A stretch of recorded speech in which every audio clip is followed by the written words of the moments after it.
I'm taking everything, you get nothing. Marcus sneered, tossing his coffee mug into the sink with enough force to chip it. I stood in our kitchen, the morning sunlight streaming through the windows we picked up together, watching my husband of 8 years pack the last of his things.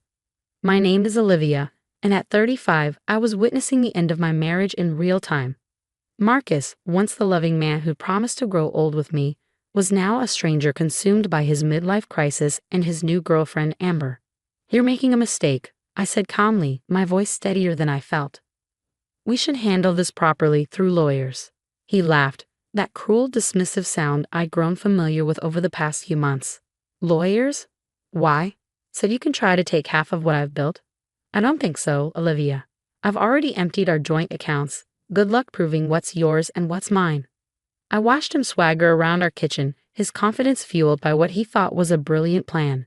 He had no idea that I'd been preparing for this moment for nearly a year, ever since I found the first suspicious charge on our credit card statement.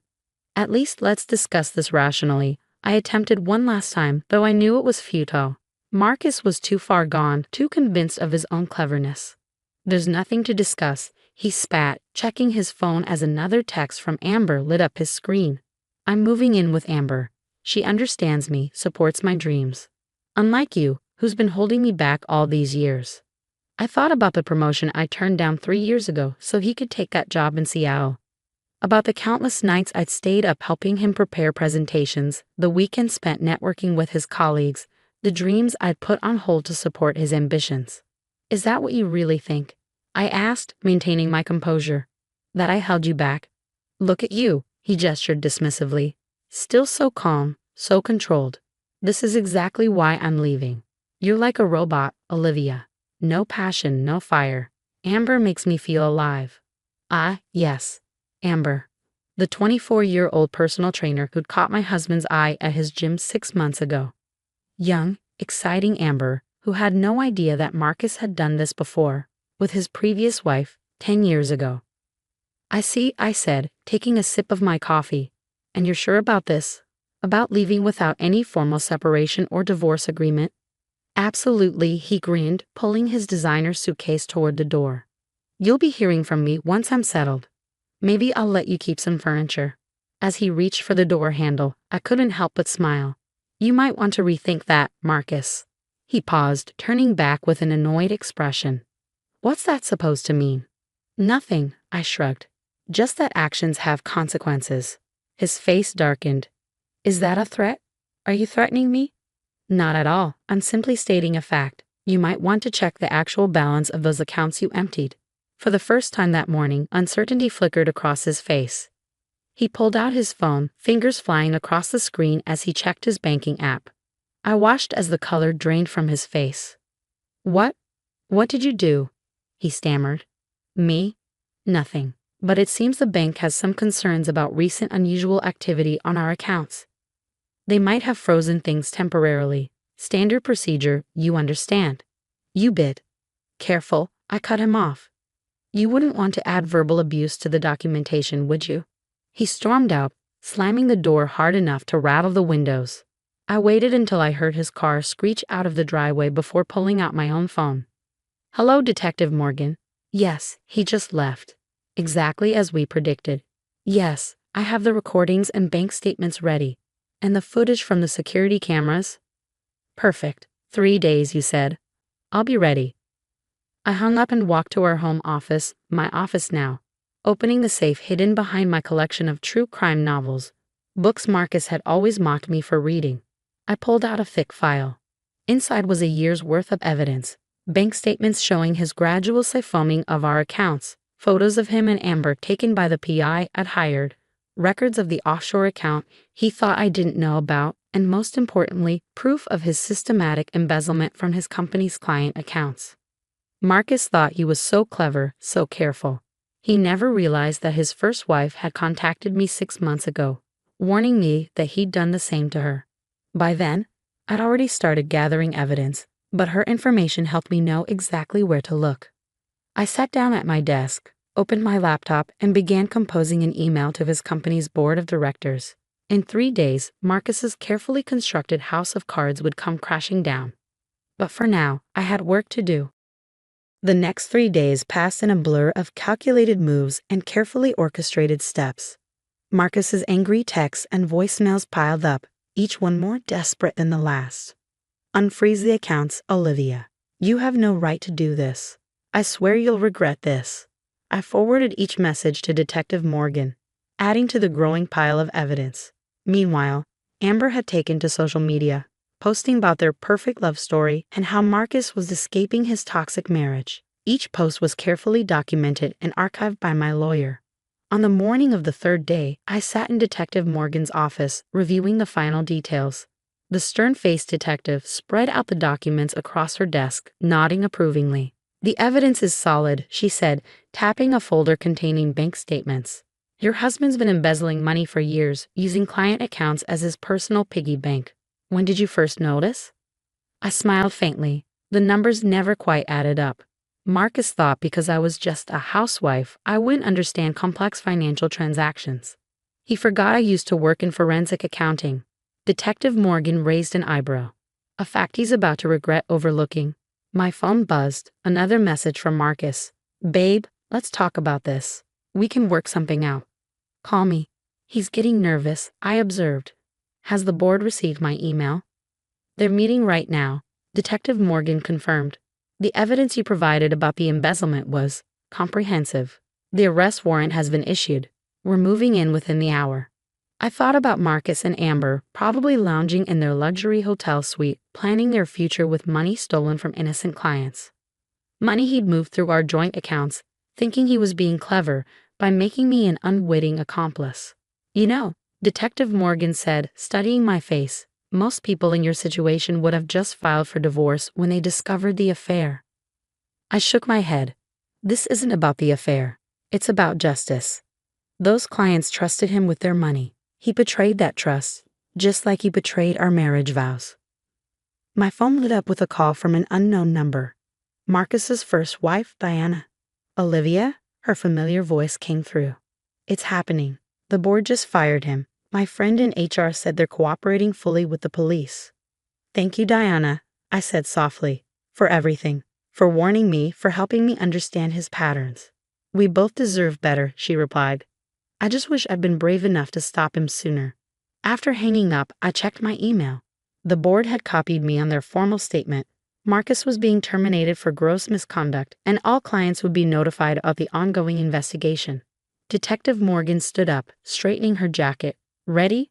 I nodded, gathering my things. We had arranged for me to be at the police station when they brought him in.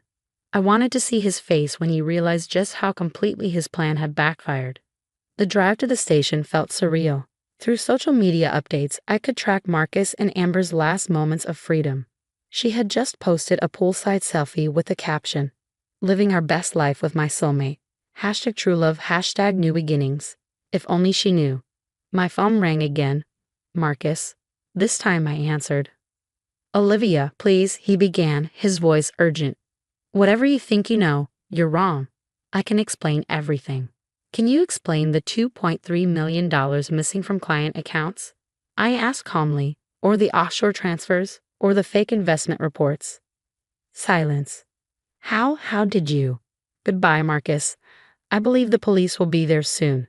I suggest you answer their questions truthfully. It might help reduce your sentence. I hung up as we pulled into the police station parking lot. Detective Morgan led me to a waiting area with a view of the entrance. It won't be long now, she assured me. She was right. Within 30 minutes, the station burst into activity. Through the glass doors, I watched as officers led Marcus in, handcuffed and disheveled. Behind him, a tearful Amber was being escorted separately, her mascara running down her face. Our eyes met as they led him past the waiting area. The shock on his face when he saw me sitting there, calm and composed, was almost comical. Gone was the arrogant man who'd sneered at me 3 days ago. In his place was a pale, frightened version of my husband, finally facing the consequences of his actions. Mrs. Wilson. A young officer approached me. We'll need your official statement now. I stood up, smoothing my skirt. Of course. I have everything documented, organized by date, with supporting evidence for each incident. As I followed the officer to an interview room, I heard Marcus's voice echo down the hallway. Olivia, Olivia, please. Tell them this is a mistake. But I kept walking. Some mistakes I'd learned weren't meant to be fixed. They were meant to be exposed. 6 months after Marcus's arrest, I sat in my newly renovated home office, reviewing the final divorce settlement. The morning sun streamed through windows that no longer held any painful memories, just promise. The trial had been swift and decisive. With the mountain of evidence I'd gathered, along with Diana's testimony about his previous schemes, Marcus had no choice but to plead guilty. 8 years of fraud and embezzlement earned him 15 years in prison. His attempts to blame me for the missing money fell apart under scrutiny. Amber, it turned out, hadn't known about the fraud, but she happily spent the stolen money. She was ordered to return everything she'd received from Marcus. The last I heard, she'd moved back in with her parents. Her social media dreams of luxury living shattered. My phone buzzed with a text from Diana. Just saw the news about the settlement. Congratulations. Coffee next week. We become unlikely friends, bonded by our shared experience.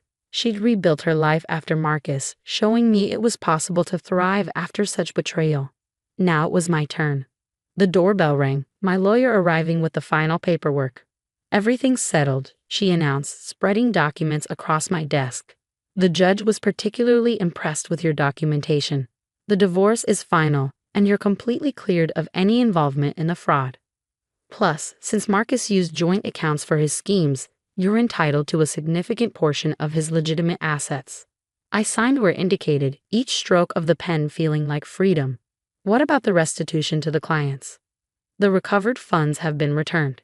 Your cooperation with the investigation was crucial in tracking down the money. Several clients have actually reached out, wondering if you consider helping them manage their accounts in the future. I smiled, thinking about the forensic accounting career I'd abandoned to support Marcus. Maybe it's time to get back into the field. After my lawyer left, I walked through the house that was now truly mine.